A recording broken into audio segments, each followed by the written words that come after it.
नमस्कार, आइए नजर डालते हैं आज की जमशेदपुर सुर्खियों शहर पर। में आपराधिक घटनाओं को नकल करने को लेकर सिटी एसपी मुकेश लुन्नेत ने जिले के सभी एएसपी, सभी डीएसपी, सभी थानेदार और नोडल पदाधिकारी के साथ बैठक की।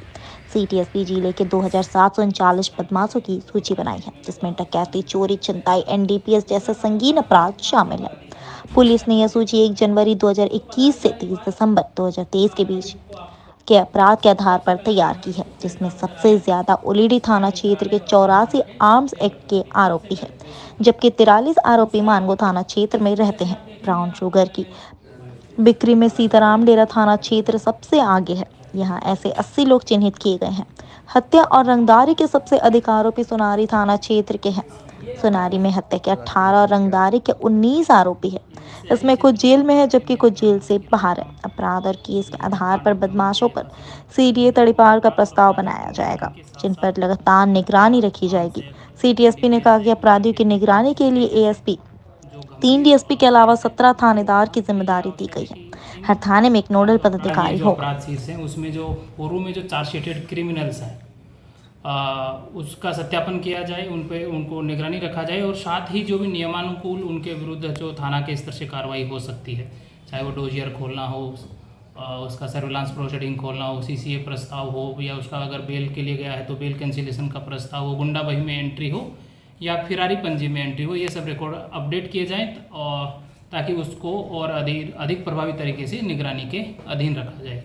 इसी के क्रम में जमशेदपुर नगर के सभी थाना अंतर्गत 1 जनवरी 2021 से लेके 30 सितंबर 2023 तक कुल 33 महीनों में इन 10 अपराध शीर्ष, चाहे वो आर्म्स एक्ट हो, एनडीपीएस हो, हत्या, एक्सटोर्शन, डकैती, लूट, गृह भेदन, छिनतई, वाहन चोरी और मिसलेनियस थेफ्ट, इन 10 अपराध शीर्ष में जो भी चार्जशीटेड क्रिमिनल हैं उनकी एक सूची बनाई गई है। इस सूची में कुल हमने 2739 अपराधियों की सूची बनाई गई है और इस सूची को हमने यूजुअली होता क्या है, जो जिस अपराधी को थाना ने जेल भेजा वही उसका सत्यापन करता है। हमने इसको इन 2739 अपराधियों को उनके एड्रेस के अनुसार थानावार विभाजित किया है।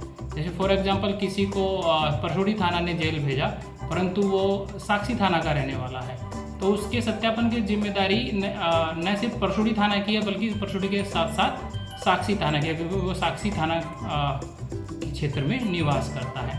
इसी में आप देखेंगे इस पूरे शहर में आर्म्स एक्ट में हमने 470 अपराधियों की, एनडीपीएस में 370, हत्या में 123, रंगदारी में 74 अपराधी, डकैती में 68 अपराधी, लूट में 267, गृह भेदन में 307, छिनतई में 138, वाहन चोरी में 478 और विविध चोरी में 444, कुल 2739 अपराधियों की सूची बनाई गई है। इस सूची के साथ साथ हमारा आगे की जो रणनीति है वो ये है कि हम इन अपराधियों का दोहरा सत्यापन करेंगे। एक इनका उस पुलिस स्टेशन द्वारा भी सत्यापन किया जाएगा जिसके द्वारा उसको जेल में भेजा गया है।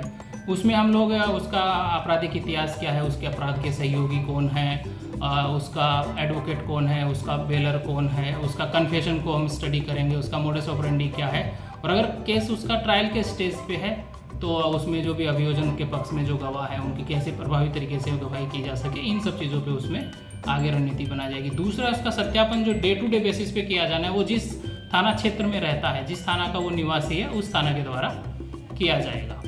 भविष्य में ऐसी योजना है कि इन सबको हम जैसे एक बार डाटा तैयार हो जाता है, बेसिक डाटा आ जाता है, सभी अपराधियों का अपराधीवार वर्गीकरण हो जाता है, उनकी मोडस ऑपरेंडी हम लोगों को पता चलती है, उसके सहयोगों का पता चलता है, तो फ्यूचर में हम लोग इसका कोई ऑनलाइन प्लेटफॉर्म के द्वारा, कोई ऑनलाइन ऐप या पोर्टल के थ्रू इसको हम लोग निगरानी में रखने की कोशिश करें।